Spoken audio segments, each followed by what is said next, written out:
I think you have to look at the other side. Is there's, in many of these instances, and certainly in our son's case, there's a story to be told to understand what happened. People can, look, it happened. I'm not here to sit back and make excuses. I'm not here to sit back and try to pretend like it didn't. I mean, my son did this. You know, fair enough. Judge him however you want, but at least hear the story, hear the true story.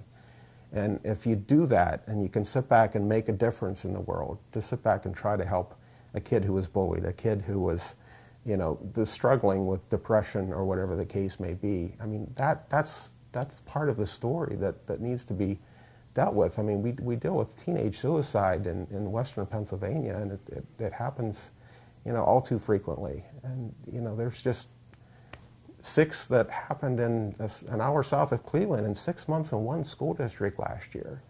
Let's talk past that and figure out how to fix some of it or address some of it, right?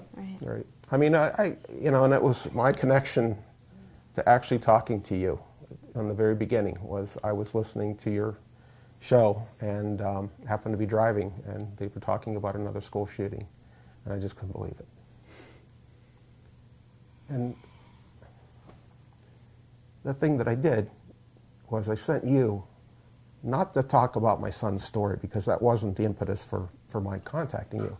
I sent you a printout of something that was given to me 2 months after the Franklin Regional thing happened. And it was an article that was in Reader's Digest, and it was a story about a teacher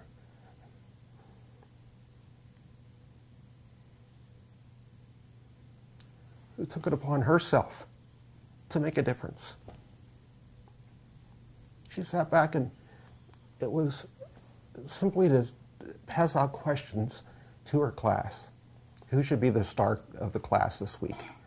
If we do project next week, a group thing, who would you like to work with? And, you know, 3 or 4 other ones.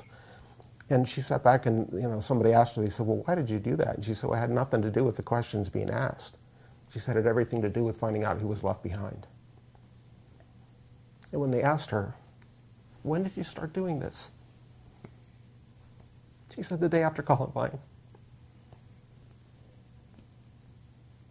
And I just don't want to see this happen again.